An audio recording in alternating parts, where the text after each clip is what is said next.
Ranu Yulianto ST. Terima kasih. Selamat pagi teman-teman. Maaf ya agak terlambat karena salah komunikasi ya. Selamat pagi Kak. Iya. Jadi Pagi. mungkin bisa kita mulai ya Bapak Ibu. Rabu-rabi seri 7 pada pagi hari ini.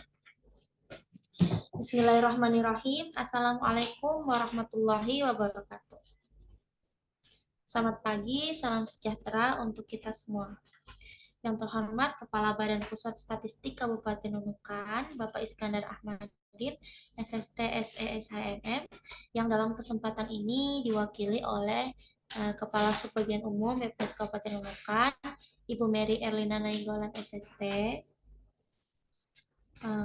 yang kami banggakan narasumber kegiatan Rabu-Rabi pada pagi hari ini, Kak Ranu Yulianto SST, dan yang berbahagia seluruh peserta Rabu-Rabi seri 7. Puji dan syukur marilah senantiasa kita panjatkan kehadirat Allah Subhanahu wa taala, Tuhan Yang Maha Esa, karena atas rahmat dan karunia-Nya kita dapat bertatap muka secara virtual dalam acara Rabu-Rabi, Rabu Reformasi Birokrasi seri 7 yang mengangkat tema implementasi Big Data dalam menunjang kegiatan BPS. Bapak Ibu sekalian, perkenalkan saya Intan Putrestiani, fungsional statistisi pertama di BPS Kabupaten Nunukan. Izinkan saya untuk membacakan susunan acara Rabu-Rabi hari ini. Yang pertama adalah pembukaan, selanjutnya arahan dari pimpinan, lalu pembukaan oleh moderator, dilanjutkan perkenalan narasumber, materi dari narasumber, selanjutnya tanya jawab maupun diskusi, dan yang terakhir kesimpulan serta penutupan. Baik Bapak Ibu sekalian, marilah kita buka acara ini dengan melafalkan basmalah bersama-sama. Bismillahirrahmanirrahim. Selanjutnya, marilah kita simak dengan seksama arahan, sambutan, serta pembukaan secara resmi acara Rabu-Rabi seri 7 pada pagi hari ini oleh Kepala Subbagian Umum BPS Kabupaten Nunukan. Kepada Ibu Mary Erlina Nainggolan SST, kami persilakan. Baik, terima kasih Mbak Intan. Assalamualaikum warahmatullahi wabarakatuh. Selamat pagi dan salam sejahtera untuk kita semua. Puji syukur kita panjatkan kehadirat Tuhan Yang Maha Kuasa karena pada pagi hari ini kita semua masih diberikan kesehatan ya, sehingga bisa mengikuti Rabu Reformasi Birokrasi tidak terasa sudah series yang ke-7. Kemudian pertama kami mengucapkan terima kasih banyak kepada, saya panggilnya Ranu ya, karena teman seangkatan saya sudah bersedia menjadi narasumber pada pagi hari ini. Kiranya nanti apa yang disampaikan oleh Ranu dapat bermanfaat bagi kita semua yang mengikuti oleh Zoom meeting ini. Sebagaimana Bapak Ibu ketahui bahwa Big Data adalah fenomena yang tidak bisa kita hindari, justru harus kita hadapi dan manfaatkan dengan baik, terutama kaitannya dengan kita sebagai instansi yang menghasilkan data. Oleh karena itu, kami mohon kepada semua peserta Zoom pada dapat mengikuti dengan seksama, dan tidak lupa jika masih ada yang tanyakan nanti pada akhir acara, silakan, mumpung ada ahlinya di sini, ada narasumbernya yang sudah kita undang pada pagi hari ini. Kemudian Mas Ranu, kami juga menyampaikan permohonan maaf dari Bapak Iskandar karena sejatinya beliau yang ingin membuka pada pagi hari ini, tapi ada rapat mendadak bersama Wakil Bupati Kabupaten Nunukan yang jamnya bersamaan. Mungkin itu saja. Saya akhiri. Wassalamualaikum warahmatullahi wabarakatuh. Terima kasih Ibu Mary atas arahan dan sambutan yang telah diberikan. Bapak Ibu yang berbahagia, sebelum masuk ke acara inti, demi kelancaran acara pada pagi hari ini, dimohon untuk senantiasa menonaktifkan mic kecuali saat ingin bertanya. Acara selanjutnya adalah acara inti Rabu-Rabi seri 7 pada pagi hari ini. Dipersilakan kepada moderator yaitu Saudara Gifari Hairul Hakim Esterstat. Waktu dan layar kami persilakan. Baik, terima kasih Kak Intan. Materi dirangkum sambil makan putu. Assalamualaikum warahmatullahi wabarakatuh. Yang terhormat Bapak Iskandar Ahmadin, Kepala BPS Kabupaten Nunukan yang diwakili oleh Kasubag Umum Ibu Mary Erlina Nainggolan SST, Yang kami hormati telah hadir juga Kepala BPS Kota Tarakan. Terima kasih sudah hadir Bapak Umar. Yang kami hormati Kak Rano Yulianto selaku narasumber pada Rabu Rebi pagi hari ini dan seluruh peserta Rabu Rebi yang berbahagia. Perkenalkan, nama saya Gifari Khairul Hakim selaku moderator Rabu Rebi pada pagi hari ini. Kita akan membahas mengenai implementasi Big Data dalam menunjang kegiatan BPS. Terima kasih Kak Rano Yulianto yang untuk membagi ilmunya bersama kita di tengah-tengah kesibukan beliau saat ini. Saat saya akan membacakan CV beliau, silahkan host untuk menampilkan CV beliau.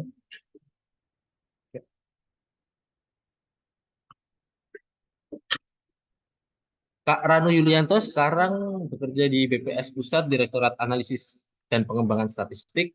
Prestasi-prestasi beliau yang pertama ada juara 3 Health Science 2.0 2023 yang diselenggarakan BPJS, juara pertama Hackathon Festival Data Rexosec yang diselenggarakan Bappenas, juara pertama Finance and Health Hackathon Kementerian Keuangan, juara 2 Bedah Data APBD Kementerian Keuangan, dan juara 3 DevPlus Mobile App Competition oleh APUCOR.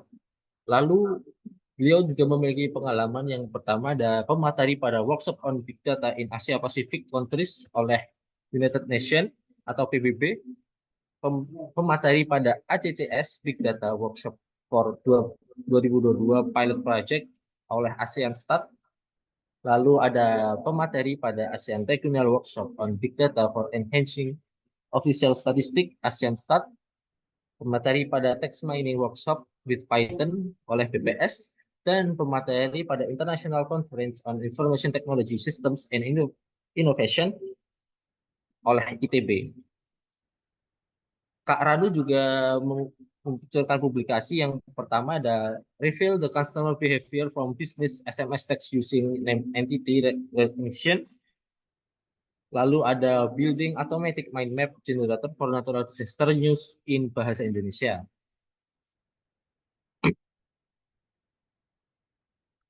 Mungkin sekian CV dari Kak Ranu. Baik, marilah kita sambut bersama Kak Ranu SST. Bagaimana kabarnya Kak Ranu? Alhamdulillah baik. Suara saya terdengar nggak? Luar biasa. Baik, terdengar Kak Ranu. Baik, Kak Ranu akan menyampaikan materi mengenai implementasi Big Data. Baik, tidak berapa lama, kepada Kak Ranu kami persilahkan untuk menyampaikan materi ini. Terima kasih ya kepada moderator atas waktunya. Yang terhormat Ibu Mary ya selaku Kasubag Umum dan juga Pak Umar yang hadir di sini dari Kepala BPS Kabupaten Tarakan serta teman-teman semua yang saya cintai dan saya banggakan. Pertama-tama perkenalkan ya seperti yang sudah disebutkan oleh moderator tadi, nama saya Rano Yulianto, sekarang di Direktorat Analisis dan Pengembangan Statistik. Kebetulan lebih tepatnya saya sedang berada di tim pengembangan Big Data ya. Jadi di sini ingin sedikit sharing bagaimana perkembangan implementasi dan pemanfaatan Big Data gitu ya untuk kegiatan-kegiatan BPS gitu ya. Nah, mungkin saya izin share screen ya, biar kita langsung mulai aja.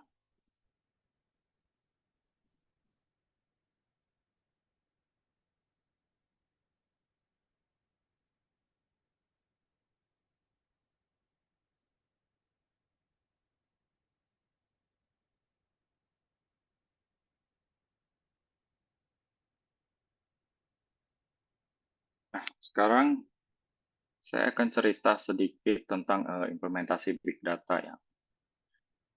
Nah, tadi kan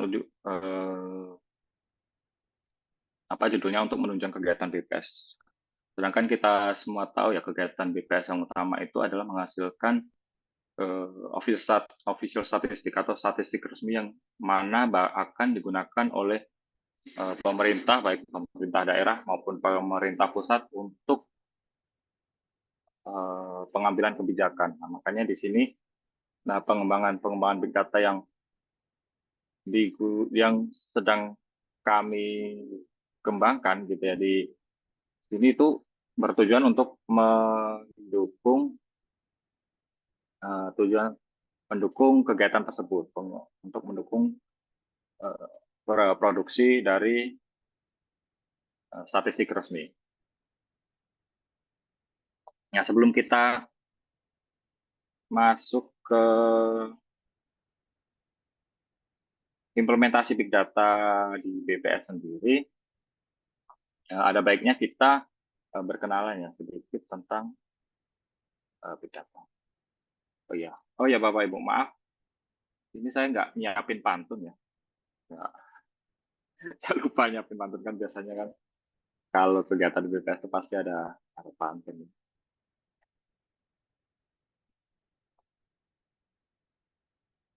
Oke. Pengertian big data sebenarnya ada banyak sekali ya, tapi yang secara umum yang sering dikutip dari banyak buku dan publikasi itu adalah 3V, volume, velocity, dan variety. Tapi seiring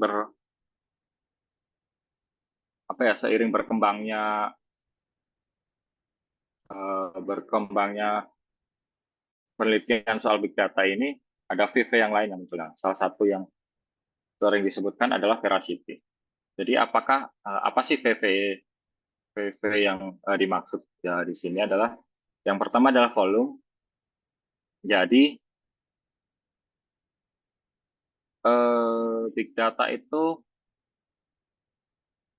secara volume ya, secara besaran datanya itu sangat besar. Jadi ada banyak sekali ukuran datanya ya, ada besar sekali di sini. Ini contohnya adalah clickstream, corpus, terus sensor dari kita speech ya, dari ngomong gitu pun bisa kita jadikan data. Ada log, ada sosial media, dan lain-lain. Selain itu adalah velocity. Velocity itu adalah kecepatan dari data ya. Jadi big data itu tuh diproduksi dengan sangat cepat sekali ya. Kalau kita bisa ambil contoh, kalau kita bandingkan dengan data yang di-generate oleh BPS gitu ya, melalui cara tradisional, melalui survei dan sensus. Itu bisa mungkin paling cepat sebulan sekali ada survei rutin, atau ya sehari sekali, mungkin setiap hari juga ada kegiatan yang mendata harga itu. Tapi kalau untuk big data sendiri itu bisa hitungannya itu bisa per detik, itu bisa berapa data yang dihasilkan. Jadi kita memang harus membangun sistem untuk analisis itu yang robust gitu ya. Jadi bisa menangani kecepatan data yang sekian banyak ini. Terus variety, jadi variasi dari datanya sendiri pun sangat beragam ya dari big data. Jadi mulai dari yang terstruktur, data yang dalam bentuk database gitu, yang biasanya survei dan sensus kita itu disimpan dalam bentuk database ya, secara rapi gitu ya. Ada nama kolom, terus ada barisnya yang mewakili satu entitas atau satu keluarga mungkin ya, setiap barisnya. Terus setiap kolomnya itu mewakili variabel-variabel yang dikumpulkan. Terus ada yang semi terstruktur, jadi ada sosial media. Jadi di sosial media itu kenapa dikatakan semi terstruktur? Karena di sosial media itu sudah ada variabel-variabelnya. Variabelnya sudah jelas ya, ada nama siapa yang kalau di Twitter misalnya siapa yang melakukan tweet, yang mengepost itu, terus kapan, dan isinya apa. Nah, di bagian yang tidak terstrukturnya itu adalah isi postingan sendiri. Itu kan dalam bentuk kata-kata, dalam bentuk kalimat gitu ya. Atau mungkin bahkan gambar. Jadi itu kenapa dikatakan semi terstruktur. Terus yang tidak terstruktur itu ada banyak sekali contohnya. Kalau di sini contohnya adalah teks dan dokumen, karena teks dan dokumen itu kan benar-benar isinya teks ya, kita nggak bisa memetakan kolom-kolomnya gitu. Terus ada juga gambar, nanti ada video. Gambar sendiri ada bermacam-macam ya, gambar dari sosial media, posting, terus nanti kita sedikit berkenalan dengan gambar dari citra satelit, dan lain-lain. Terus ada lagi selanjutnya adalah veracity. Jadi data itu tuh tidak pasti ya, data yang diperoleh dari big data. Baik dari akurasi, presisi, dan tingkat kepercayaan kita terhadap data itu sendiri. Jadi data yang kita ambil dari sumber-sumber big data itu relatif tidak belum clean ya. Kalau di survei dan sensus kan kita banyak melewati proses cleaning ya. Jadi sampai di proses analisis tuh diharapkan ya, data yang dihasilkan dari teman-teman di daerah itu tuh di pusat tuh sudah clean. Jadi tingkat presisi dan akurasi datanya tuh bisa kita percaya gitu. Bisa kita pegang lah ya tingkat akurasinya. Sedangkan kalau kita melakukan pengolahan big data sendiri itu tingkat akurasi dan presisinya tuh kita nggak bisa tentukan. Soalnya kan kita ambil dari yang kita nggak tahu sumbernya. Contohnya gambar di sosial media atau teks di sosial media kan kita tidak tahu itu sebenarnya sesuatu yang benar atau sesuatu yang salah gitu ya.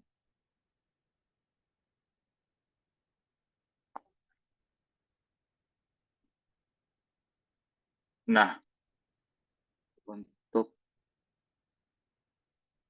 selanjutnya, nah klasifikasi sendiri big data ini saya mengutip dari UNSD ya, dari PBB yang divisi statistiknya itu sudah mengelompokkan big data itu menjadi 3 kategori besar. Jadi dari social network, dari business system, dan ya, Internet of Things.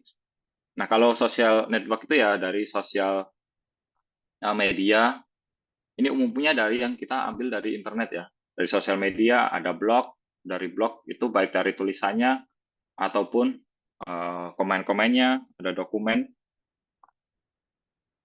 Terus ada gambar yang kita ambil dari sosial media, ada video dari YouTube dan lain-lain. Dari pencarian internet juga bisa kita olah datanya, ada Google Trend dan lain-lain gitu. Ada mobile data konten seperti SMS, chat WA, dan lain-lain. Tapi banyak yang melindungi privasi dari penggunanya. Jadi kita nggak bisa sembarangan untuk mengakses ini ya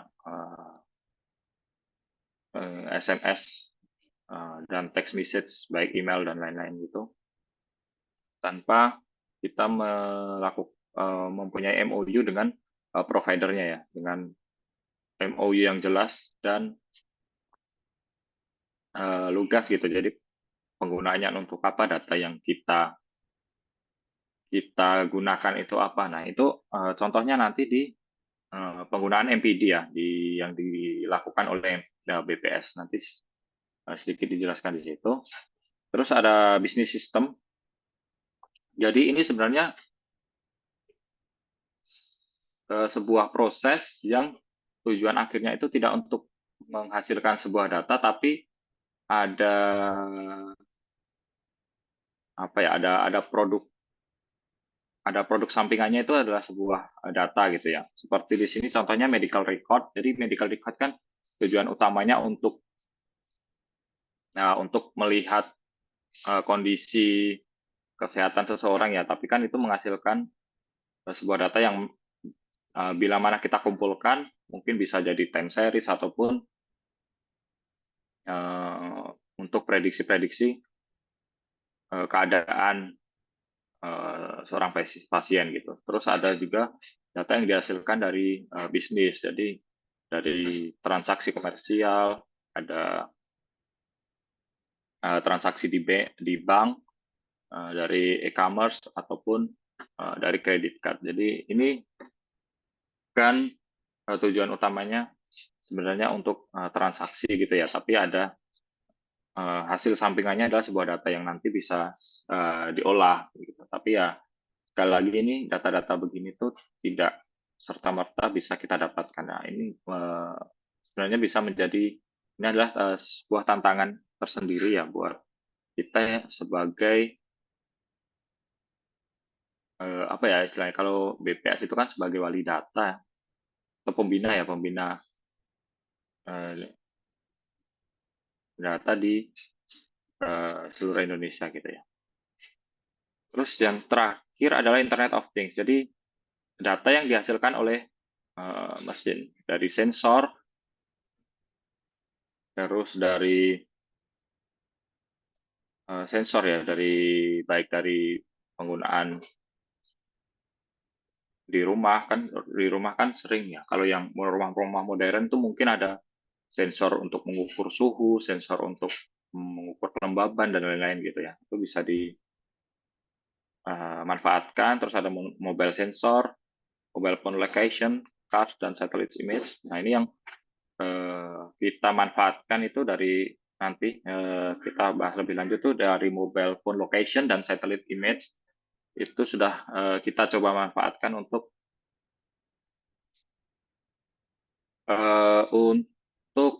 kita bisa olah dan kita menghasilkan sebuah statistik resmi, angka statistik dari data-data ini. Terus data from computer system.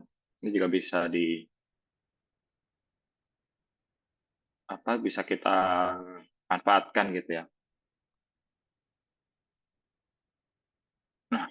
Nah, statistik resmi ini sebenarnya kan secara umum bisa dihasilkan dari dua sumber data ya, dari data survei, ini data survei dan sensus yang selama ini kita lakukan. Jadi didapatkan dari wawancara langsung, baik ke masyarakat, orangnya gitu ya, ke rumah tangga ataupun ke perusahaan-perusahaan atau badan-badan resmi ya, seperti pelabuhan dan lain-lain. Itu ya yang teman-teman sering lakukan lah ya. Terus data administrasi, ini adalah data yang didapat dari pencatatan resmi pemerintahan, misalnya pencatatan penduduk dan pencatatan pajak. Mungkin ini untuk PDRB gitu ya, itu kan ada yang dari catatan dari mulai tingkat desa sampai kabupaten, itu kan kita dapat dari pencatatan. Terus terus pada perkembangannya kita itu mempunyai sebuah peluang ya untuk memanfaatkan big data ini untuk menghasilkan statistik resmi. Jadi data yang tadi ya, yang dari 3 sumber klasifikasi ini tadi, ya kita coba memanfaatkan untuk menghasilkan statistik resmi. Nah, sebenarnya di mana sih big data berperan dalam produksi statistik resmi itu sendiri? Jadi ada dua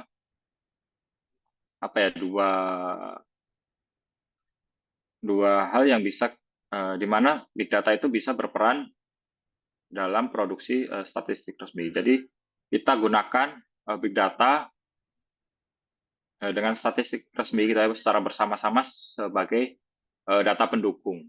Jadi ini contohnya yang kemarin itu kita melakukan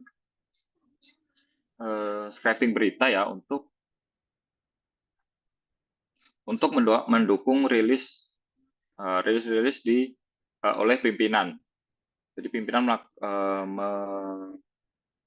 melakukan rilis, terus kita melakukan scraping berita untuk melihat fenomena-fenomena yang mendukung rilis data yang dilakukan oleh pimpinan. Nah, ini yang dinamakan untuk mendukung gitu ya. Terus ada juga big data sebagai sumber data baru. Jadi big data ini mencoba menggantikan tadi ya, data administratif ataupun data dari survei dan sensus. Jadi kita mengurangi kegiatan survei dan sensus, terus memanfaatkan big data untuk menghasilkan angka statistik yang sama. Selain itu, kita juga bisa mengisi gap pada statistik resmi yang sudah ada. Jadi misalnya survei dan sensus penduduk misalnya kan dilakukan 10 tahun sekali untuk melihat jumlah penduduk gitu ya. Nah, setiap tahunnya itu kita bisa memanfaatkan big data ya untuk melihat pertumbuhan penduduk dari tahun ke tahun gitu. Nah, itu contoh yang poin kedua ya, mengisi gap pada statistik resmi yang sudah ada. Selain gap pada tahun, sebenarnya bisa ini itu ditafsirkan sebagai gap pada level publikasi datanya ya. Kalau misalnya data kemiskinan itu kan bisa sampai level kabupaten ya. Nah, dengan big data mungkin kita bisa kemiskinan bisa sampai level kecamatan maupun bahkan sampai level desa ya, sehingga nanti pengambilan keputusan atau kebijakan dari pemerintah itu sendiri bisa semakin tepat sasaran gitu yang diharapkan dari level publikasi yang lebih rendah. Nah, itu potensi big data ya, potensi peran big data dalam statistik resmi. Nah, sekarang kita akan berlanjut dari pemanfaatan big data yang sudah kita coba eksplorasi ya di Badan Pusat Statistik yang di kami ya, di teman-teman pusat yang sudah coba eksplorasi. Nah, yang pertama adalah mobile positioning data atau MPD. MPD adalah sebuah data telepon seluler, adalah informasi posisi pasif di mana lokasi dihasilkan menggunakan informasi yang diperoleh dari transaksi ponsel dengan menara pemancar atau BTS gitu ya. Jadi dengan MPD ini kita mengambil data lokasi pengguna ponsel, nomor SIM gitu ya, berdasarkan menara pemancar. Nah, melalui transaksi ya, transaksi ponsel itu ada SMS, telepon, penggunaan paket data dan lain-lain.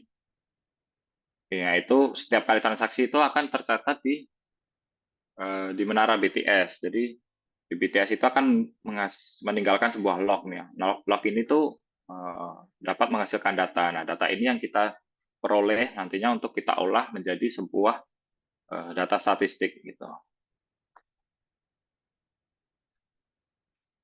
Nah, untuk data informasi lokasi sendiri, oh ya ini penggunaannya. Untuk sejak 2018 ya kita sudah melakukan MOU dan kontrak dengan salah satu provider telepon seluler yang di sini itu Telkomsel ya, terkait penggunaan MPD untuk menghasilkan statistik resmi. Jadi kita menghasilkan dari MPD ini kita menghasilkan angka statistik wisata pariwisata gitu ya, dari wisatawan, kita menghasilkan angka wisatawan mancanegara, wisatawan Nusantara, dan wisatawan domestik gitu ya. Nah, sebelum dilakukan pemrosesan data MPD ini, terlebih dahulu dilakukan hashing ya pada data pengguna untuk menjaga privasi dan keamanan data pengguna. Nah, identity di data MPD ini kan nomor telepon gitu ya. Jadi sebelum data diperoleh atau sampai di tangan BPS tuh provider sudah secara singkatnya mengacak ya. Jadi data nomor telepon itu diacak sehingga kita tidak bisa melacak balik data itu tuh sebenarnya nomor telepon punya siapa gitu tuh hampir mustahil kita lakukan. Jadi ini bertujuan untuk menjaga privacy dari pengguna telepon seluler itu sendiri. Terus data lokasi pada MPD yang kita gunakan selama ini itu bukan lokasi dari pengguna yang sebenarnya. Jadi ini adalah sebuah interpolasi data. Jadi kalau kita melakukan sebuah transaksi melalui telepon seluler gitu ya, data kita tuh tercatat di minimal di 3 BTS. Jadi di 3 BTS itu akan mencatat data kita. Nah, kita melakukan interpolasi data dari ketiga BTS tersebut, kita ambil titik tengahnya gitu ya, secara gampangnya kita ambil titik tengahnya. Jadi data lokasi itu pun tidak lokasi secara persis. Gitu. Karena kita sampai level kecamatan, jadi dirasa data hasil interpolasi itu sudah cukup baik ya, juga cukup bagus untuk kita gunakan. Nah, aplikasi data MPD itu diperuntukkan bagi kebutuhan statistik pariwisata dari wisatawan mancanegara, wisatawan domestik, tadi ya wisatawan Nusantara juga, dan mobilitas antar wilayah. Jadi Bapak Ibu kalau keluar dari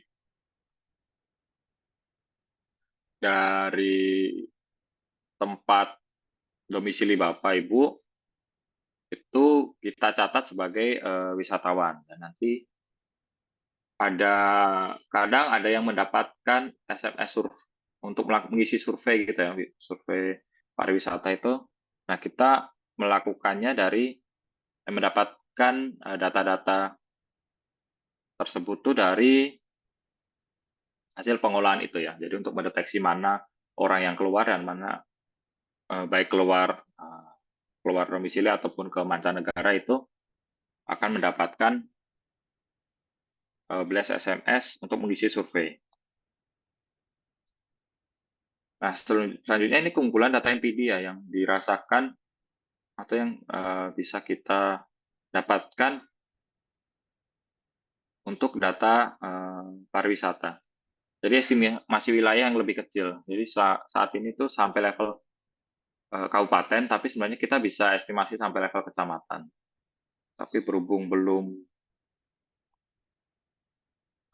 tingkat akurasinya belum memuaskan, jadi kita selama ini sampai level kabupaten. Sedangkan dengan cara konvensional itu estimasi hanya di level provinsi. Nah, periode datanya pun kita dapat menghasilkan data bulanan, sedangkan pada metode konvensional itu kita mendapatkan data tahunan, itu pun ada lag. Ya. Jadi kalau kita data bulanan itu pun sudah lewat sebulan, terus pemrosesan data itu sekitar 2 minggu. Nah, setelah 2 minggu itu kita kurang dari 2 minggu itu kita bisa mendapatkan datanya gitu ya. Nah, terus biayanya juga relatif lebih murah jika dibandingkan dengan survei konvensional.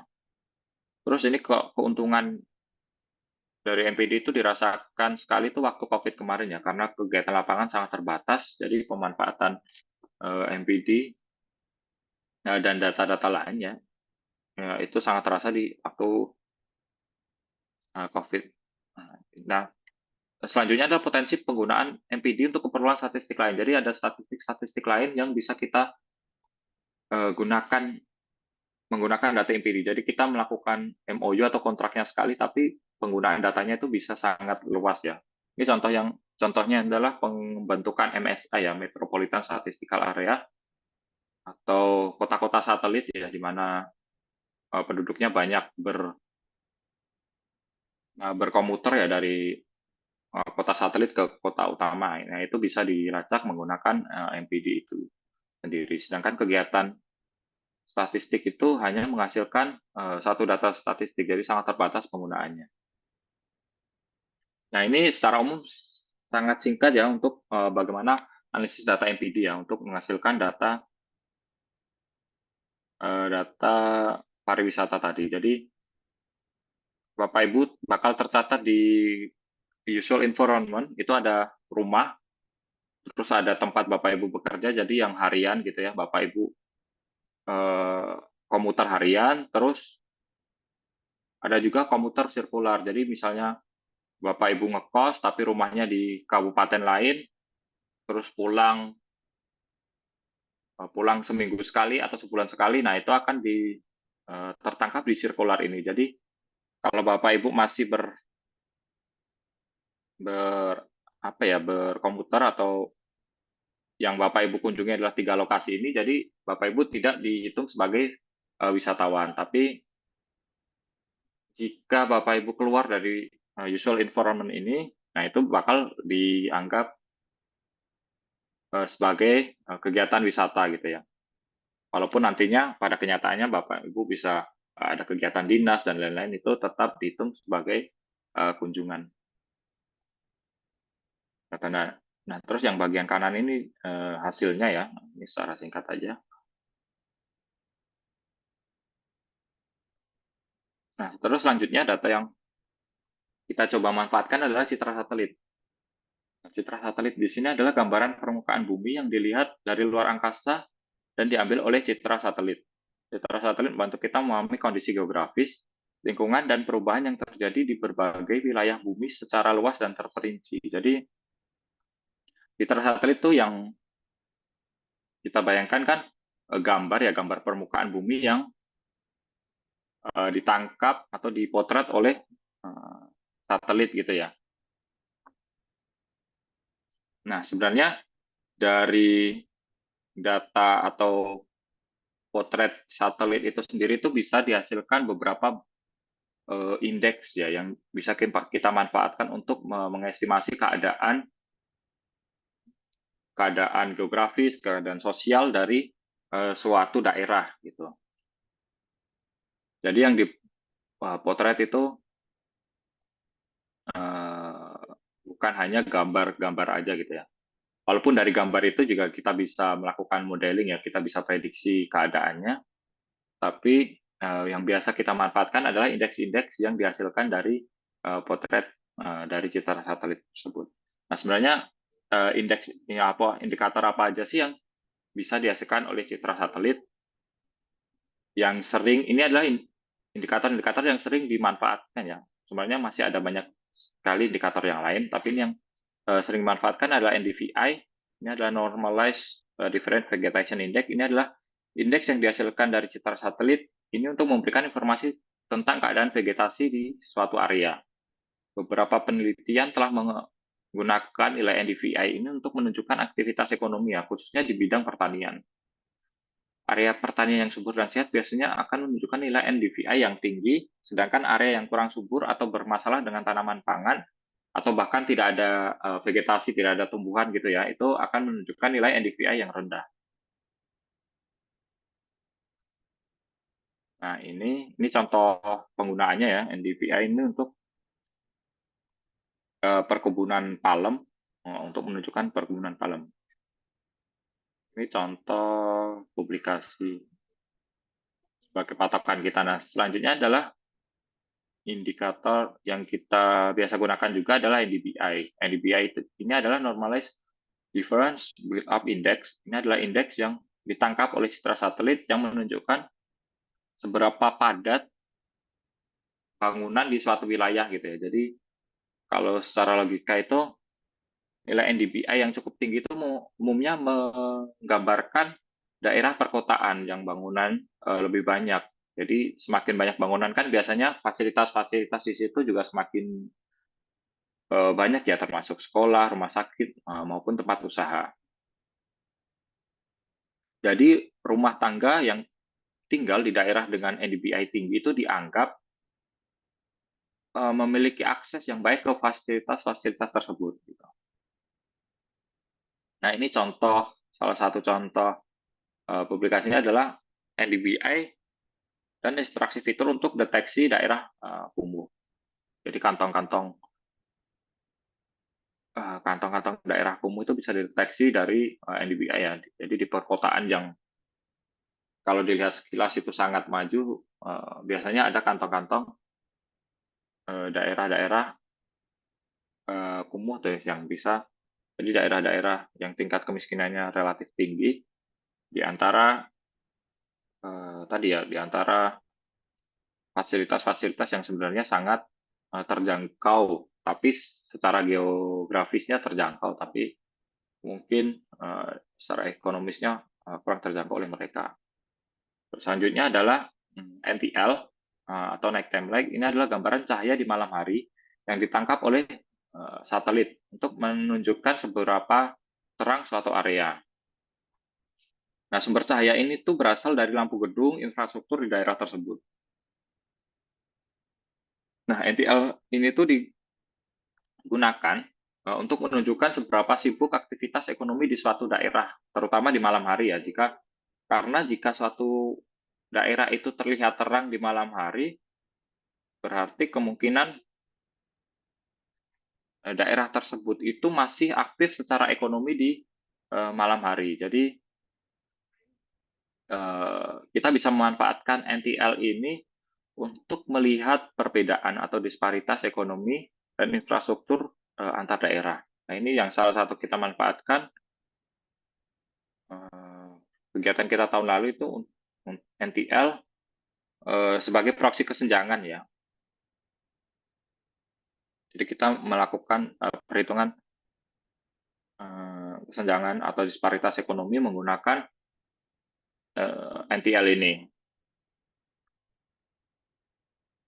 Nah, dari citra satelit yang dimanfaatkan BPS sendiri itu ada beberapa ya kegiatan kita yang manfaatkan citra satelit. Nah, contohnya ini tadi yang tahun lalu kita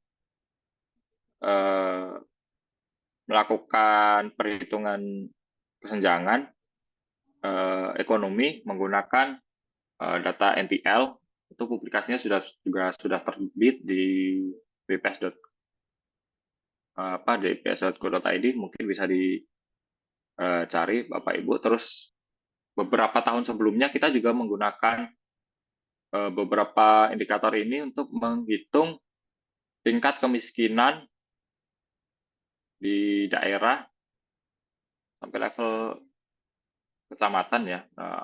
Jadi tingkat kemiskinan dan juga tingkat kemiskinan anak. Jadi dua kegiatan ini kita bekerja sama dengan UNICEF ya. Jadi publikasinya di UNICEF, kita tidak menghasilkan di BPS itu nggak ada publikasinya ya. Jadi publikasinya di UNICEF itu untuk yang memprediksi tingkat kemiskinan dan kemiskinan anak. Nah, selanjutnya yang kegiatan yang saat ini kita lakukan yang memanfaatkan citra satelit ini adalah kita mencoba mengembangkan mix method. Jadi untuk mix method ini adalah kita memanfaatkan citra satelit untuk melakukan estimasi produktivitas beras. Yang selama ini kita gunakan adalah KSA dan ubinan ya. Nah, kenapa disebut mix method? Jadi kita memanfaatkan citra satelit ini untuk melihat fase tumbuh padi. Jadi kapan padi itu panen dan seberapa luas panennya itu kita gunakan mix method. Dan untuk produktivitas atau produksi berasnya sendiri kita masih akan menggunakan survei ubinan. Jadi kita gabungkan kedua metode ini untuk menghasilkan data produktivitas padi yang lebih akurat ya diharapkan gitu. Nah, ini masih berjalan dan kita masih fokus untuk saat ini kita masih fokus di daerah Jawa, itu pun fokus di daerah Jawa Barat di beberapa kabupaten gitu ya yang yang kontur geografisnya itu secara umum tuh cocok untuk aktivitas penanaman padi gitu ya. Nah, itu kita lebih sedang berfokus di situ untuk mengembangkan model yang sesuai dulu. Nah, setelah kita sudah firm model dan metode kita sudah firm di situ, nah barulah kita akan beranjak ke daerah-daerah lain dan harapannya bisa segera diimplementasikan gitu ya di seluruh Indonesia. Nah, selanjutnya adalah pemanfaatan data yang kita ambil dari internet. Nah, jadi kegiatan ini tuh sebenarnya kita lakukan waktu COVID kemarin ya, karena balik lagi kegiatan di lapangan itu sangat terbatas karena banyak dari larangan dari pemerintah gitu ya, social distancing itu. Jadi kita mencoba memanfaatkan data-data yang bisa kita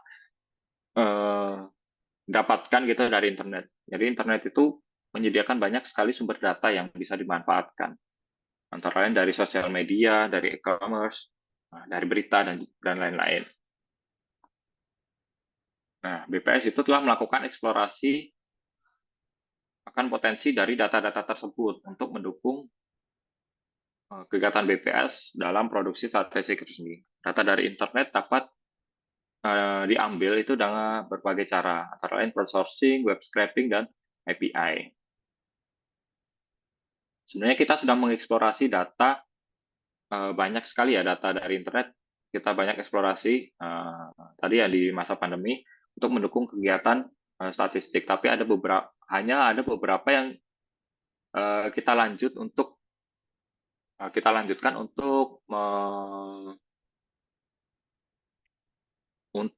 yang kita lanjutkan produksinya ya untuk mendukung kegiatan statistik untuk mendukung produksi dari statistik resmi ya. Jadi banyak dari eksplorasi ini yang kita hentikan karena tidak berpotensi lagi. Jadi yang potensi itu yang kita lanjutkan. Jadi apa aja sih data-data yang sudah kita coba eksplorasi? Nah, salah satunya online survei.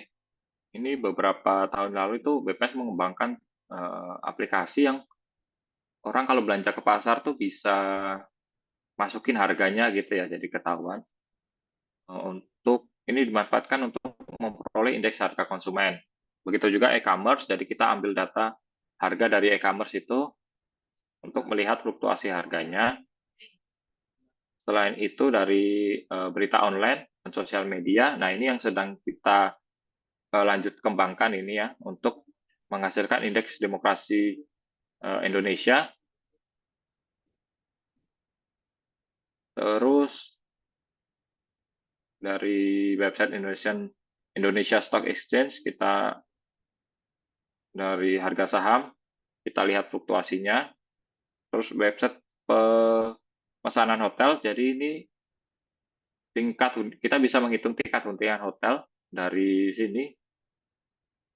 Terus ada job vacancy, terus ini untuk masukkan statistik tenaga kerja, terus ada air quality website, jadi statistik lingkungan.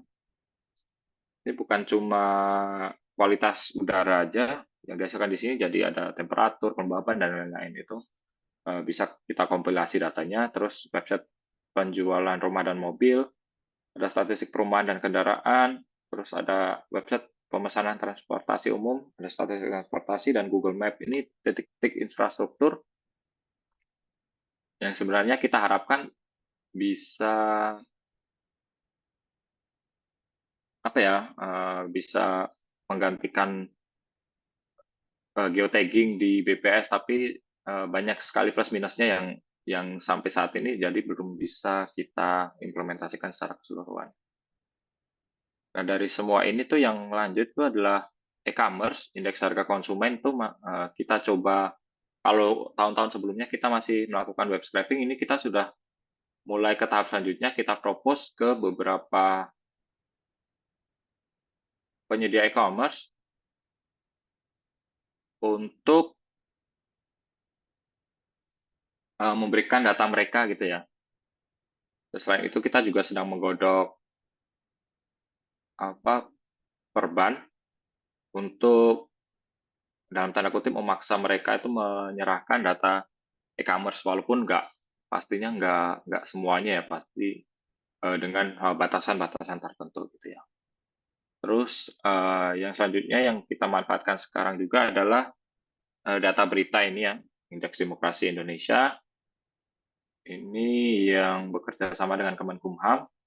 Jadi ada beberapa teman yang terlibat dalam kegiatan ini.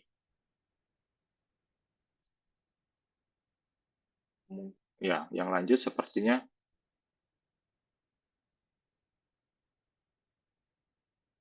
itu. Nah, ini publikasi yang kita hasilkan.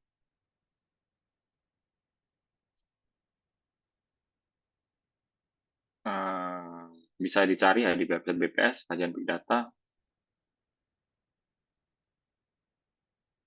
Nah, ini selanjutnya lagi adalah Automatic Identification System atau AIS. Ini adalah sensor kapal ya. Adalah alat pelacakan otomatis pada sebuah kapal yang melaporkan posisi kapal tersebut kepada perangkat penerima. Jadi perangkat penerima itu ada yang ada di daratan, satelit, ataupun antar kapal gitu. Nah, ini kita coba manfaatkan datanya. Kita coba menghasilkan data statistik dari sensor kapal tersebut. Nah, AIS itu sebenarnya apa sih?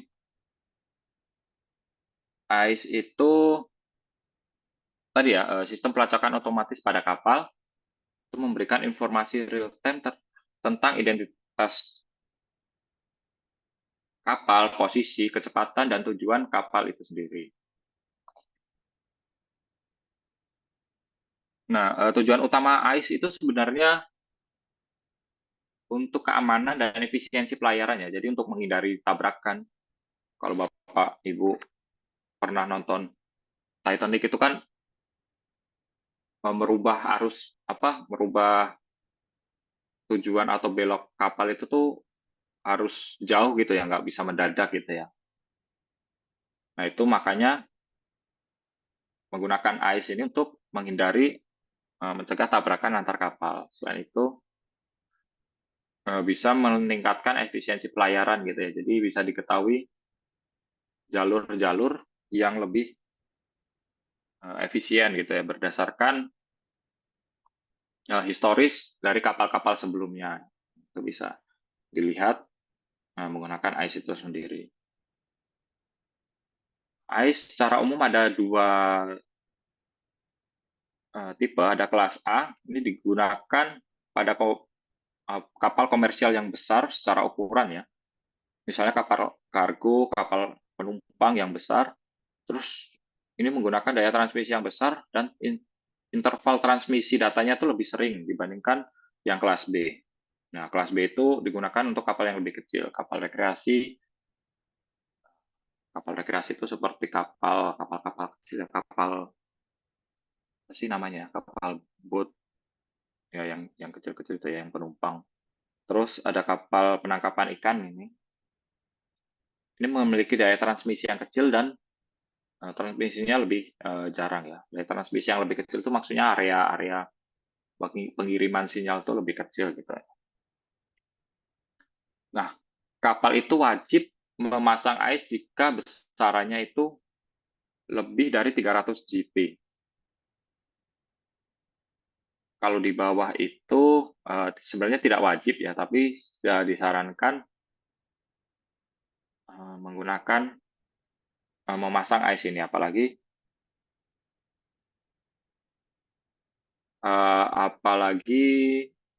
untuk kapal yang tujuannya itu melewati laut lepas ya, ini itu sangat disarankan walaupun kapal-kapal kecil. Nah, ini data-data yang dihasilkan oleh AIS sendiri. Secara umum ada dua data, ada static information dan data statis dan data dinamis. Jadi data statis itu data yang diinput secara manual oleh awak kapal. Jadi ada nomor MMSI, nomor IMO, identitas kapal, ada nama asal kapal gitu ya. Terus spesifikasi besaran kapal, ada jenis kapalnya, apakah kapal kontainer, apakah kapal penumpang, apakah kapal kargo. Terus antena pada kapal. Nah, itu juga bisa lokasinya juga diperlukan. Terus ada informasi dinamis, itu informasi yang dihasilkan secara otomatis dari alat AIS itu sendiri. Ada lokasi, terus ada waktu pelaporan, nah terus ada course over ground, itu adalah kecepatan dan tujuan kapal. Nah, penggunaan data AIS sendiri, ini ada perhitungan port call. Port call itu mencakup adalah jumlah kapal yang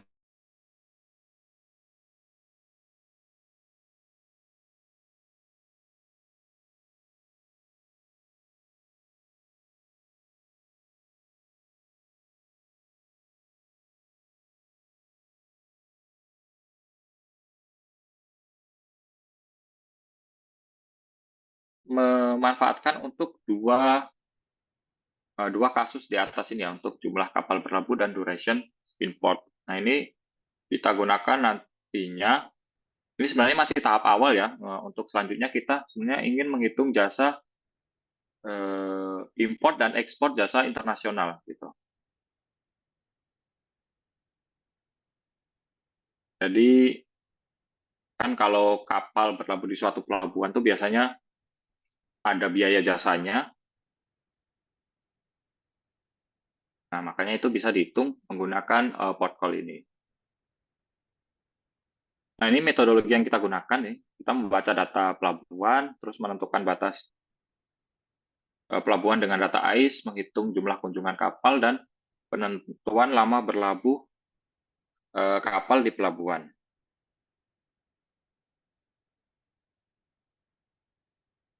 Nah, terus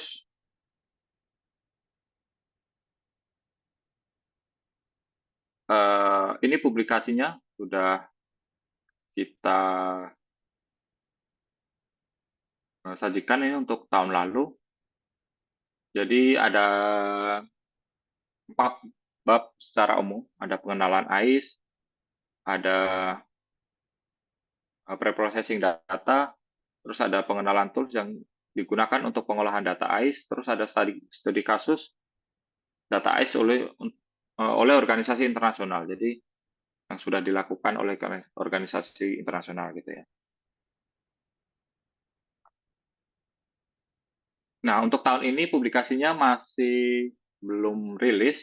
Jadi untuk tahun ini itu adalah perhitungannya ya, hasil perhitungan dua ini, jumlah kapal berlabuh dan duration import. Nah, ini akan rilis tahun ini rencananya bukan ARC ya, tapi rencananya itu Agustus. Ini harusnya sudah rilis, nanti bisa dicek di website BPS untuk hasil perhitungannya.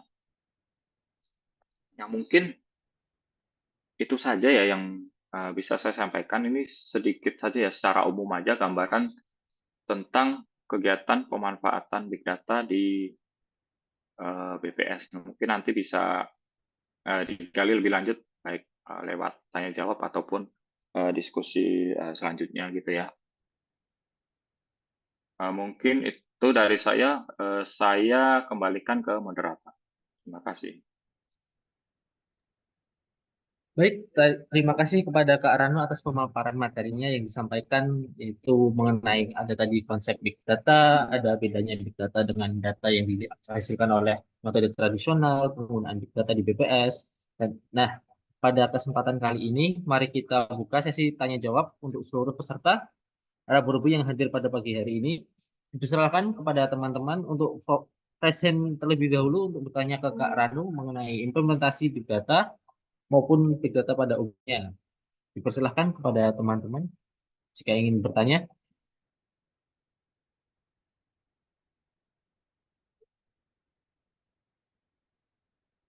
Mas. Baik, ada yang atas nama Ahmad Rizal. Kepada Mas Rizal, dipersilahkan.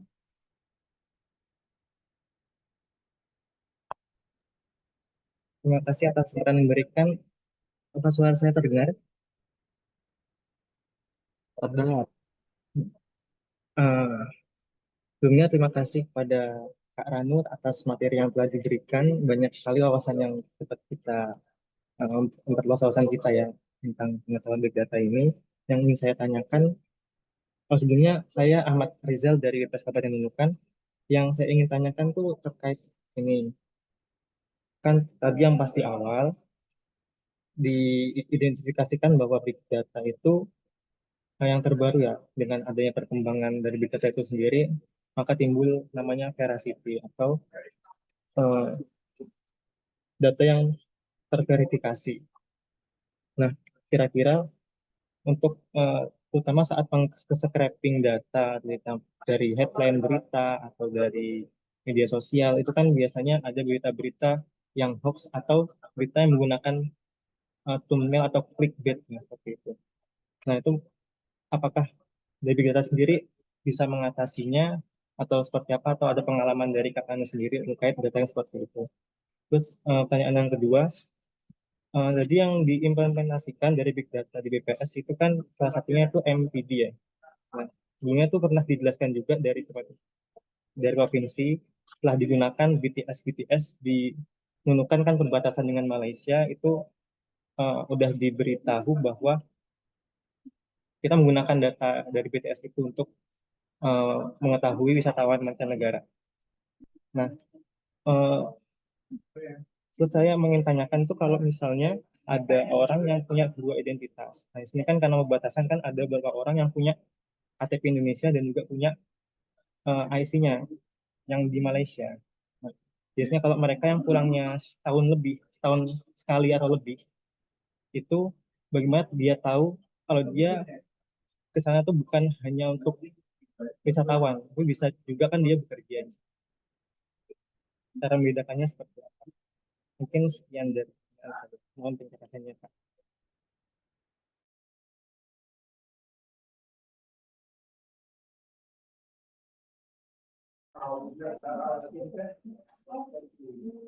Baik, terima kasih Oke. kepada Ahmad Rizal. Adakah pertanyaan lain bisa disimpan? Kalau mungkin belum ada, bisa dijawab terlebih dahulu kepada Kak Ranu. Mungkin Kak Ranu bisa menjawab. Oke, terima kasih ya pertanyaannya. Nah, untuk mengatasi berita-berita tadi ya, itu emang benar ya, banyak sekali berita yang hoax dan palsu, kita clickbait. Nah, salah satu cara yang kita coba atasi, yang kita coba untuk mengatasi hal tersebut itu untuk memilih sumber berita yang kita ambil. Nah, itu salah satu cara yang paling gampang dan paling cepat ya untuk memverifikasi data. Jadi pertama kita verifikasi secara manual dulu data-data yang sumber data yang oke ya, dalam tanda kutip yang oke, yang dapat dipertanggungjawabkan. Itu sumber datanya kita pilih dulu. Nah, selanjutnya sebenarnya kalau konsep secara umum ya dari big data itu volume itu tuh bisa menutupi tadi ya ketidakakuratan ya. Tapi ini di beberapa jenis data aja ya. Misalnya ada satu atau dua data yang nggak akurat, tapi karena volume data yang akurat, yang akurasinya itu lebih bagus, itu lebih banyak, jadi kita bisa dalam tanda kutip itu membiarkan satu atau dua data yang tidak akurat ya. Ini kita manfaatkan tuh di data ICE itu. Data ICE itu satu atau dua, ada beberapa poin data itu yang melenceng, nggak akurat gitu ya. Tapi karena data yang akurat lebih banyak, jadi itu bisa tertutupi. Ini juga dimanfaatkan di data sosial media ini juga teknik seperti ini kita manfaatkan. Tapi kalau untuk berita sendiri, karena data yang ada itu nggak semasif dari tadi ya, dari sosial media ataupun dari sensor pada kapal dari ISO. Jadi kita tadi ya dari teknik yang kita terapkan itu dari memilih sumber kanal berita, terus kita ada evaluasi manual ya. Jadi walaupun kita otomatis dari proses pengambilan data sampai menghasilkan angka statistiknya, tapi ada beberapa data yang kita coba verifikasi manual untuk meningkatkan tingkat kepercayaan kita ya terhadap data-data yang kita ambil gitu. Itu beberapa teknik yang sudah kita lakukan di BPS.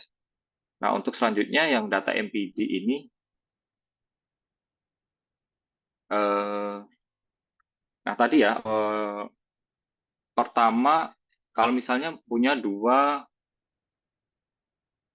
identitas gitu ya dari Malaysia dan dari Kalimantan gitu ya kalau saya nggak salah nangkep.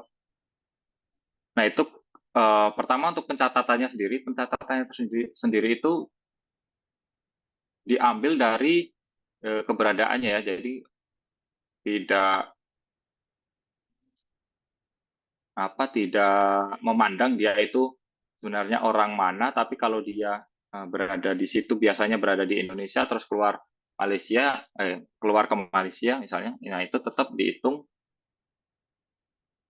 dia wisatawan Nusantara ya kalau gitu ya, keluar negeri. Walaupun sebenarnya identitasnya di Malaysia. Dan kalau untuk tadi pertanyaan kedua, kalau untuk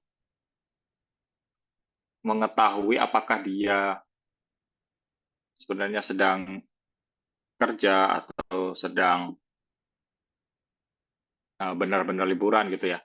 Nah, kalau di sini itu tidak dibedakan ya. Kalau asalkan dia melakukan komuter di luar usual environment-nya tadi ya. Jadi usual environment tadi itu dibentuk dalam setahun terakhir. Jadi kalau setahun terakhir tuh misalnya rumahnya di situ, kerjanya di situ, terus sirkularnya kan tadi ada sirkular ya, setiap bulan pulang ke rumah. Dia biasanya ngekos, terus setiap hari dia ke kantor, terus seminggu sekali atau sebulan sekali dia sedang pulang ke rumah gitu ya. Nah itu kalau dia bepergiannya di sekitar situ itu nggak dihitung. Jadi kalau dia di luar itu baru dihitung tuh. Nah, kita untuk mengetahuinya itu ada survei susulan tadi ya yang di blast lewat SMS. Jadi ada beberapa yang diambil sampel, ada beberapa orang yang mendapatkan blast SMS yang memberitahu kalau Anda itu sebenarnya sudah melakukan kegiatan bepergian di luar usual environment Anda. Jadi itu ada disuruh ngisi tujuan bepergiannya apa, apakah dinas, keperluan dinas, bekerja, atau memang untuk wisata. Nah, kalau untuk angka jumlah wisatawannya itu dihitung dari MPD. Nah, untuk detail-detail yang lebih jelas ke apa tujuannya, terus ada kalau tidak salah ada berapa biaya yang dihabiskan, biaya untuk di sana, biaya transportnya dan lain-lain itu lewat tadi ya lewat survei online. Itu biasanya kalau Bapak Ibu bepergian itu biasanya mendapatkan ya beberapa waktu setelah Anda Bapak Ibu bepergian itu mendapatkan survei untuk mengisi tadi ya survei untuk kelengkapan data wisata Bapak Ibu semuanya. Mungkin itu ada yang kurang jelas. Mungkin Kak, mungkin berarti ini ya Kak, harus ngisi dari SMS blast-nya itu ya. Kalau misalnya nggak ngisi, Mbak bisa tahu ya detailnya seperti apa. Ya, benar. Itu udah dihitung kok,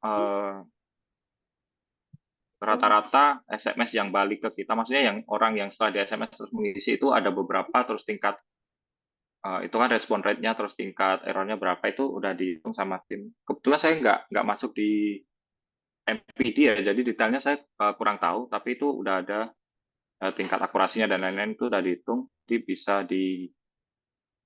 angkanya itu bisa dipublikasikan. Baik, terima kasih Kak. Ya. Baik, terima kasih pada Kak Rani yang sudah menjawab pertanyaan dari Mas Rizal. Mungkin dari teman-teman yang lain ada pertanyaan yang lain? Bisa melakukan present atau chat saja di chat Zoom. Baik, ada pertanyaan dari Kak Risna Yuliani. Kepada Kak Risna Yuliani dipersilahkan. Tes 1 2. Apakah suaranya terdengar? Terdengar Kak. Oke, baik. Terima kasih atas waktu dan kesempatannya. Ini sebenarnya saya lebih kepo kepada big data yang ada di BPS ya. Tadi kan kita udah dengarkan bersama big data itu kalau saya tangkap kan berarti memang data yang ada di mana saja dan sifatnya unstructured ya. Nah, itu berarti selama ini yang pernah Ranu rasakan di kerjaan BPS kan ya. Berarti kan itu karena datanya unstructured, cleaningnya kan yang paling berat ya, proses cleaningnya. Nah, sejauh ini BPS jika memang menggunakan big data yang pengalaman yang pernah Rano rasakan berapa kali melakukan proses cleaning itu ya, sampai datanya akhirnya bisa kita lakukan analisis seperti itu. Itu saya kepo di sana berapa kali cleaningnya. Kemudian ini, eh kalau misalnya udah dapat nih datanya sampai ke tahap cleaning, biasanya kalau di BPS itu apakah selanjutnya metodenya kan kalau misalnya kayak pendataan biasa kan kita ada yang namanya validasi, verifikasi. Nah, kalau di big data itu gimana ya? Maksudnya kan kita nggak tahu nih menghubungi PML-nya siapa, PCL-nya siapa. Sementara kan data itu luas ya. Kita gimana caranya kita bahwa yakin datanya itu 100% atau itu udah verifikasi dan validitasnya oke kan itu yang harus kita jaga ya sebagai orang BPS seperti itu. Mungkin bisa di-sharing dari pengalamannya Ranu selama di apa berpengalaman dengan big data itu. Terima kasih.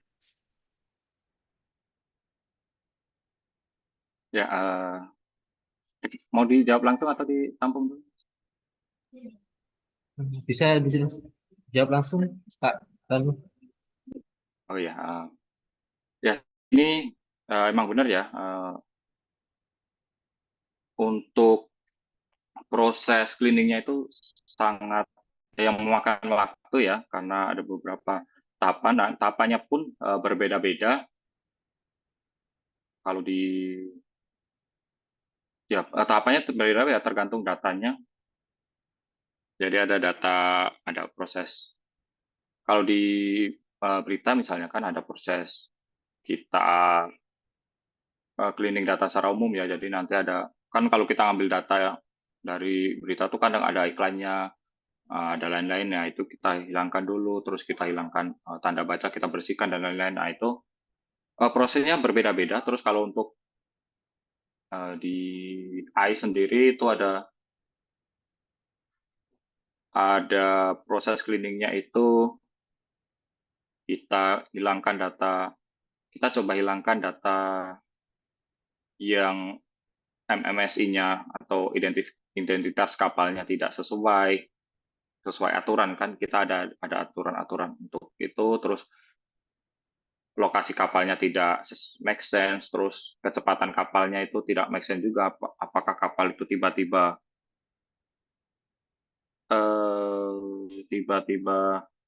langsung dari kecepatan sekian ke sekian gitu dalam waktu yang pendek itu. Nah itu juga kita cleaning. Jadi emang sangat beragam ya proses cleaningnya, dan agak berbeda dengan kegiatan statistik survei dan sensus yang kita lakukan selama ini, yang biasanya kita tadi ya dari proses verifikasi di lapangan dan lain-lain gitu. Nah, proses cleaning itu kita bisa maju mundur tuh, kita bisa cleaning terus analisis sudah keluar datanya, kita tingkat akurasi dan lain-lain kita jelek, kita bisa mundur lagi, balik ke cleaning, apa kita cek nih cleaningnya apakah ada yang datanya ada yang kelewatan gitu ya, terus balik lagi sampai ke analisis lagi, bisa lagi balik lagi. Nah, itu beberapa kali ya kita bisa lakukan. Nah, untuk memastikan datanya ini selama ini yang kita coba lakukan itu membandingkan dengan data-data yang sudah ada. Jadi data yang kita peroleh dari big data atau sumber-sumber lain itu kita bandingkan dengan data-data yang ada di BPS. Contohnya data MPD ya, sudah jelas kita sudah ada, sebelumnya kita ada data wisatawan Nusantara, mancanegara, dan wisatawan domestik. Nah, kita bandingkan data apakah sudah sesuai atau belum, apakah sudah trennya sudah dapat, terus apakah datanya juga sudah menggambarkan gitu. Terus kemarin juga untuk data tingkat hunian kamar hotel itu kita buat modelnya trennya sudah sesuai, tapi kita itu selalu kalau nggak salah overestimate gitu ya. Nah, itu kita modelkan biar angkanya itu sesuai dengan angka yang ada di BPS. Walaupun sekarang itu nggak dipakai ya, tingkat hunian hotel itu nggak kita lanjutkan. Nah, terus selanjutnya data berita juga ya, berita itu kan untuk mendukung rilis itu biasanya kita bandingkan dengan data BPS itu sendiri. Jadi apakah data yang dihasilkan dari berita itu sesuai atau cocok dengan mendukung data yang akan dirilis dari BPS. Jadi strategi utama kita adalah membandingkan data-data tersebut ya dengan data-data yang sudah ada, yang sudah firm gitu, yang tingkat akurasinya sudah bisa kita pertanggungjawabkan. Nah, kalau dalam periode waktu tertentu data itu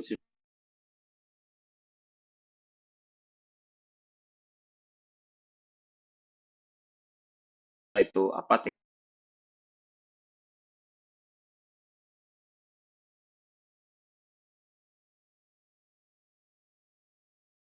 itu di BP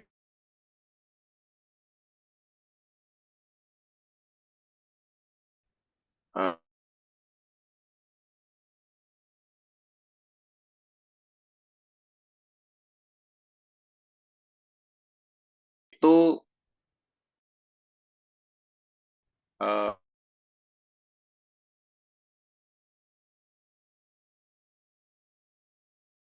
strategi ya.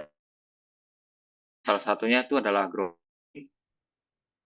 Langsung survei kecil di lapangan bisa kita jangkau gitu. Apakah keadaannya sesuai dengan data hasil yang data yang kita hasilkan dari kalau kemarin kan memanfaatkan citra satelit gitu ya, citra satelit. Nah, terus lagi data AIS itu data kunjungan kapal itu juga tidak tersedia di BPS yang secara rincinya ya. Nah, itu kita bisa bandingkan. Kita kemarin berhubungan dengan Kemenhub untuk mendapatkan data yang lebih rinci dari jam kapal datang sampai nama-nama kapalnya. Nah, itu kita bandingkan dengan data yang kita hasilkan dari data AIS yang kita olah. Nah, itu untuk memastikan data yang kita hasilkan itu kualitasnya tuh terjaga. Jadi itu tadi ya, strateginya secara umum ada dua ya, ground checking sama membandingkan dengan sumber data yang sudah firm, yang sudah pasti. Mungkin itu aja, apakah menjawab atau ada pertanyaan?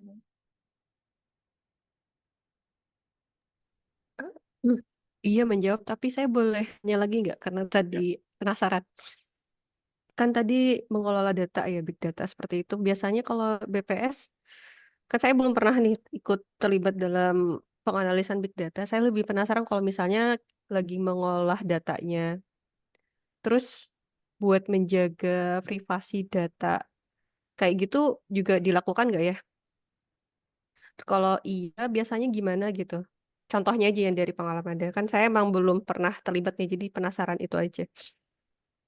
Ya. Nah, kalau dari privasi data, ya kita coba menjaganya. Kemarin itu tentu saja yang sama seperti BPS ya, kita menampilkan hasilnya itu secara data agregat tentu saja. Jadi kita nggak data mikro yang kita publikasikan di publikasi-publikasi kita. Jadi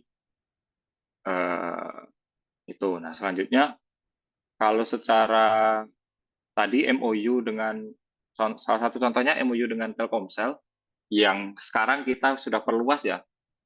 Tadi saatnya belum update. Jadi sekarang Telkomsel, Indosat, dan XL itu udah kerjasama dengan kita. Jadi ketiga-tiganya itu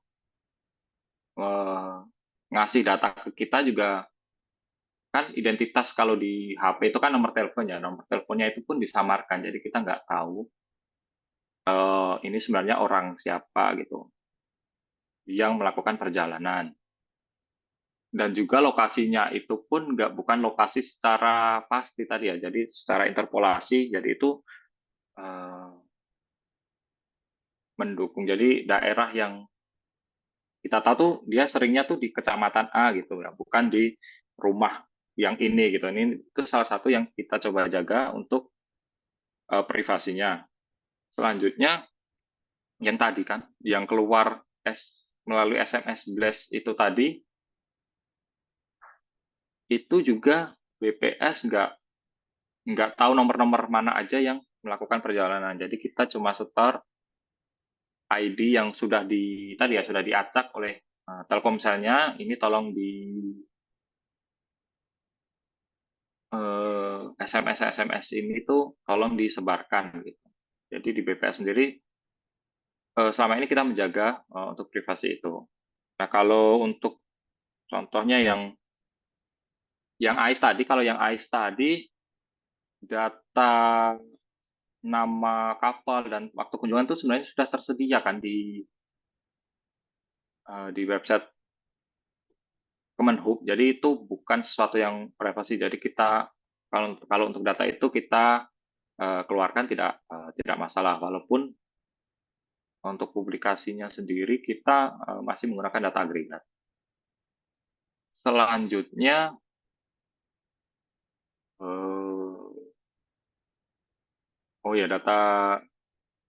data e-commerce dan lain-lain itu juga sama ya ininya. Kita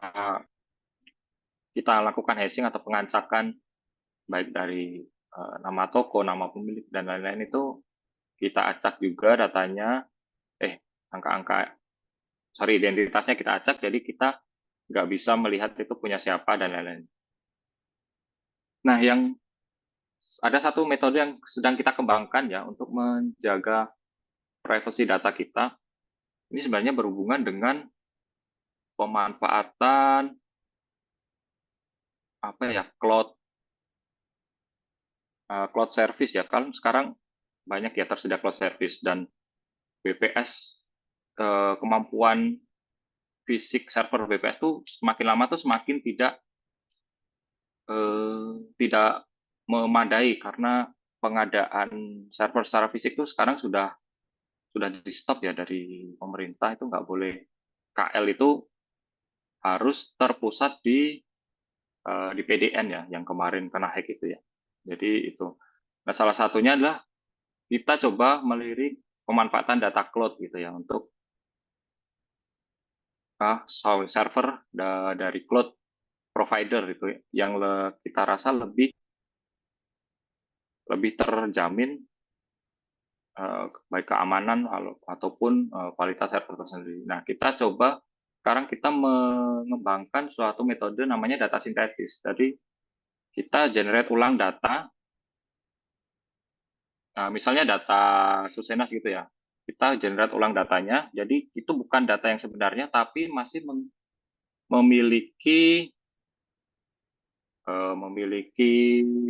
sebaran datanya sama, terus sebaran, terus ininya apa, hubungan antar variabelnya itu tetap terjaga. Nah, itu kita coba kembangkan. Jadi supaya kalau kita lempar datanya keluar, baik untuk simpan di luar ataupun memanfaatkan, juga yang kita coba buat sekarang adalah generative AI gitu ya kan, itu providernya dari luar juga ya. Kalau kita lempar di sana, privacy dan keamanannya itu bisa tetap kita pegang gitu, karena data yang kita lempar itu sebenarnya dalam tanda kutip data palsu, walaupun uh, secara secara statistiknya itu masih sama dengan data yang asli gitu.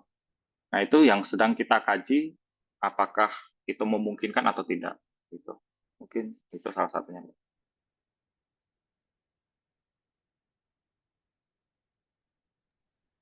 Baik, terima kasih ke Kak Ranu yang sudah menjawab. Apakah Kak Risma sudah menjawab pertanyaannya? Baik, ini ada pertanyaan lagi dari chat Zoom. Kak, izin bertanya, bagaimana kita menentukan bahwa sekumpulan data tersebut adalah sebuah big data atau tidak sama sekali? Bagaimana itu, Kak Ranu?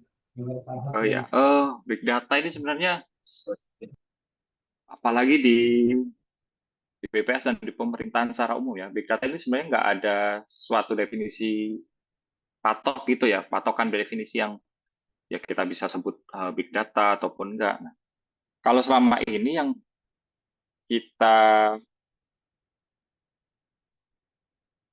kita sebut big data itu secara umum tuh data yang diperoleh di luar survei, sensus, dan data administrasi gitu.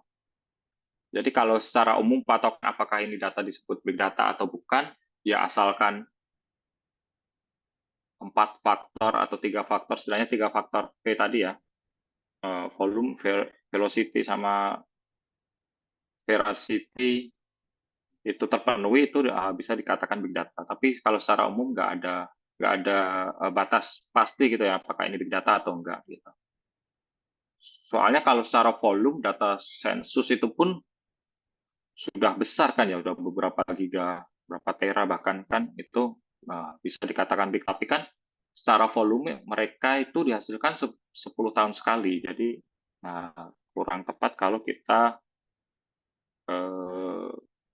sebut sebagai big data gitu. Mungkin ya itu aja. Baik, terima kasih atas jawabannya, Kak Ranu. Ini mungkin pertanyaan terakhir karena mengingat waktunya sudah hampir berakhir. Saya serahkan pertanyaan kepada yang present, kepada Bapak Gani. Kepada Bapak Gani, persilakan. Apakah suara saya terdengar? Terdengar, Pak. Oh ya, jadi perkenalkan, nama saya Saleh Abdul Ghani dari angkatan 57. Kebetulan seangkatan ya sama istrinya Kak Ranu kalau nggak salah ini. Terus di sini ini saya kebetulan dari BPS Provinsi Kalimantan Utara ya. Jadi mau nanya, nah yang pertama itu tipsnya untuk mempelajari big data. Artinya itu kita mulai dari mana ya? Ibaratnya belajar dari mana untuk mendalaminya. Jadi yang pertama itu, terus yang kedua ini terkait dari implementasi big data dalam menunjang kegiatan BPS. Nah, harapannya kan dari BPS sendiri itu bisa ngasih masukan ya atau insight untuk nantinya membuat kebijakan dari pemerintah daerah setempatnya. Nah, ini yang saya tadi sempat nyambung ya sama pertanyaan Nadila, itu kayak sekarang kan ada itu yang namanya portal satu data Indonesia mulai digaungkan. Terus juga kalau di Jabar kan sebenarnya udah ada open data. Nah, apakah kalau kita mengolah data-data dari situ itu udah bisa disebut mengimplementasikannya atau belum? Terus yang kedua tadi kayak misal udah sering ya kayak zaman dulu kan ada tuh istilah SDGs. Terus juga yang 2 tahun yang lalu, 3 tahun yang lalu juga ada Rexosec. Nah, pemanfaatan data itu tadi bisa nggak ya disebut sebagai pemanfaatan big data? Atau kalaupun ditanya balik, ibaratnya saya yang dari BPS, big data itu yang kayak gimana sih Mas biar ibaratnya Pemda setempat tuh pengen mengimplementasikannya. Nah, ini kebetulan kan Kak Rano tadi pernah di BPS Wakatobi ya. Ibaratnya yang dirasain kalau di Wakatobinya sendiri ada nggak ya big data yang kira-kira bisa tuh untuk Pemda Wakatobi itu kelola. Itu aja sih Kak dari saya. Makasih. Ya, makasih ya pertanyaannya. Nah, eh, belajar dulu sebenarnya saya sudah belajar, saya dulu coba mengolah data yang semacam ini ya, data teks itu sejak kuliah sih. Jadi tahu dulu, yang penting kita tahu data apa yang pengen kita olah, terus buat apa datanya gitu ya. Itu bisa dicek dari banyaklah jurnal dan publikasi yang bisa kita manfaatkan gitu. Jadi sebenarnya kalau pengen gampang tuh kita tahu data yang bisa kita bisa kita jangkau ya dalam tanda kutip, baik data apalah data dari berita atau dari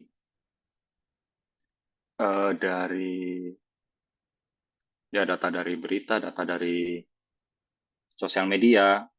Kalau kita sudah bisa atau sudah dapat datanya, nah kita baru lanjut ke bagaimana cara mengolahnya. Nah, bagaimana dan apa yang akan dihasilkan itu bisa kita cari di tadi ya di publikasi. Jadi emang harus banyak-banyak baca sih. Yang selama ini dilakukan tuh kerjaannya tuh emang lebih sering update informasi ya, update informasi karena tadi ya perkembangan big data itu sangat cepat, perkembangan data ya, pemuatan analisis dan implementasi data secara umum itu sangat cepat, apalagi di sekarang ya yang dikatakan data is new oil itu sangat cepat perkembangannya. Jadi emang yang paling penting itu sering-sering update informasi aja. Nah selanjutnya di daerah itu emang ini yang sering ditanyakan ke kami ya, kaitannya dengan EPSS salah satunya ya, karena ada pemanfaatan big data kalau nggak salah. Nah itu sebenarnya pemanfaatan big data di daerah itu seperti apa gitu ya. Balik lagi sebenarnya nggak ada hmm, tidak ada standar khusus yang dikatakan big data itu seperti apa. Asalkan dia itu di luar data-data BPS itu mungkin bisa dikatakan sebagai big data gitu ya, ataupun ya data-data yang dikumpulkan tidak secara konvensional. Mungkin kalau ini kaitannya dengan tadi EPS itu sepertinya itu ada panduannya sendiri. Saya kurang tahu karena saya tidak terlibat ya. Teman saya itu ada yang apakah di daerah itu panduan untuk big data daerah itu gimana gitu. Nah tapi seingat saya itu asal di luar data-data yang ada di BPS tuh. Kalau mereka olah sendiri dan dimanfaatkan itu. Nah, data-data apa aja sih yang bisa dimanfaatkan? Nah, kemarin kami dapat kunjungan dari Provinsi Jawa Barat. Nah, itu tadi ya, ada penjabar tadi ya. Itu banyak sekali data yang bisa mereka manfaatkan sebenarnya. Kalau di kasusnya di Jawa Barat ya. Seperti data sensor, kemarin tuh mereka sudah ada data-data sensor, data CCTV itu sebenarnya bisa mereka manfaatkan. Terus data-data portal berita, kalau ada beberapa daerah yang portal berita daerahnya itu sangat aktif, nah itu bisa dimanfaatkan, gitu ya. Data, nah kalau untuk yang lain, sebenarnya semua data yang saya contohkan di atas tadi juga bisa dimanfaatkan ya, tapi dengan tanda kutip tentunya MPD tentunya mungkin hampir tidak mungkin dimanfaatkan di daerah ya, karena proses MOU dan pembelian itu kan kita datanya beli ya, jadi pembelian itu sangat besar biayanya, itu mungkin tidak bisa. Tapi untuk berita tadi, contohnya portal berita itu, kalau portal beritanya aktif di daerah mungkin itu bisa dimanfaatkan. Terus kalau untuk sosial media juga agak susah ya, karena sosial media itu biasanya daerah. Dulu saya pernah mengolah data Twitter, itu akan ada daerah ya, daerah base dari penggunanya itu kadang-kadang tuh mereka cuma masukin aja, asal masukin gitu ya, nggak sesuai lokasi yang sebenarnya. Nah itu juga agak susah. Terus ada data-data tadi, data sensor bisa dimanfaatkan, data ya yang selama ini kita sering ke situ, kita sering suggest ke pemerintah daerah sebatas itu sih, itu dan data administratif mungkin yang bisa dimanfaatkan gitu ya untuk diolah lebih lanjut. Gitu. Soalnya emang setiap daerah itu berbeda-beda. Contohnya Jabar tadi kan sangat tersebar sensor dan CCTV banyak sekali, itu bisa dimanfaatkan untuk diolah gitu. Mungkin itu aja Mas.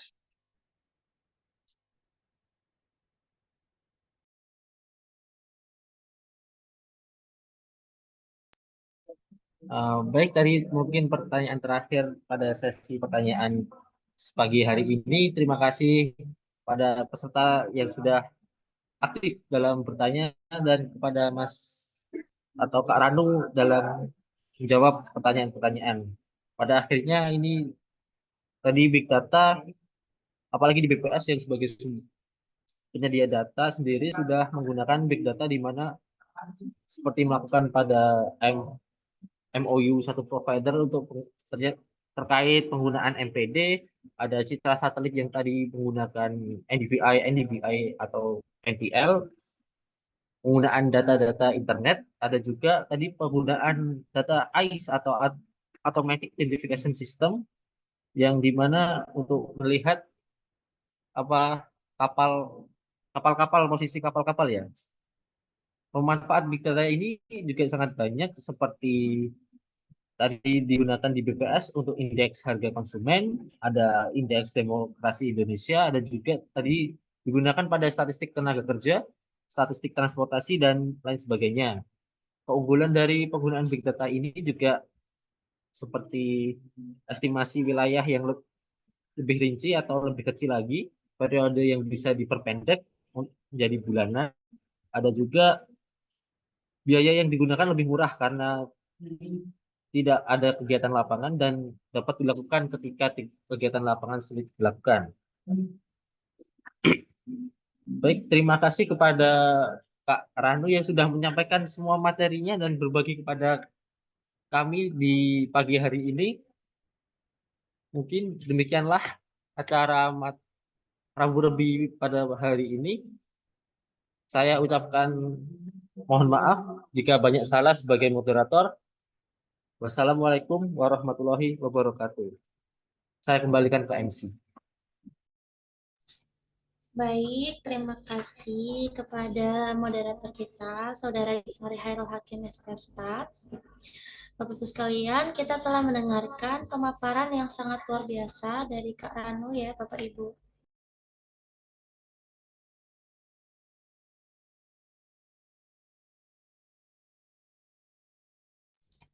Baik Bapak Ibu sekalian, kita telah mendengarkan pemaparan yang sangat luar biasa dari Kak Ranu ya Bapak Ibu.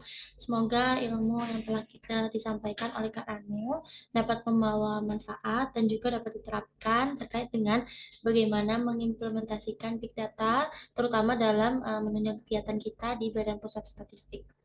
Alhamdulillah sampai penghujung acara 82 orang telah berpartisipasi aktif menyimak hingga acara Rabu-Rabi seri 7 ini selesai. Terima kasih sekali lagi kami sampaikan kepada narasumber Kak Ranu, moderator serta para peserta yang telah menyimak acara Rabu-Rabi seri 7 kali ini. Saya mewakili panitia memohon maaf apabila terdapat kekurangan pada penyelenggaraan acara Rabu Revisi Seri 7 kali ini. Diingatkan kembali bagi para peserta untuk mengisi presensi dan sertifikat akan dikirimkan ke email masing-masing. Sebelum ditutup, saya ada sebuah pantun. Bunga melati di rumah Datu. Tumbuh lebat hingga ke tepi. Telah usai Rabu Revisi Seri 7. Semoga bermanfaat dan terima kasih. Baik, cukup sekian. Wabillahi taufiq wal hidayah. Wassalamualaikum warahmatullahi wabarakatuh. Waalaikumsalam Sebelum warahmatullahi itu kita wabarakatuh. bisa foto bersama dulu ya Bapak Ibu. Dimohon untuk mengaktifkan kameranya. Sekali lagi untuk mengaktifkan kamera karena kita akan berfoto bersama. Baik, siap-siap admin. 1, 2, 3. Sekali lagi.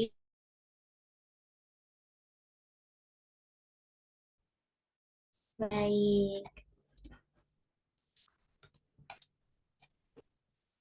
Sekali lagi terima kasih banyak kepada para peserta. Bisa live Zoom-nya. Terima kasih.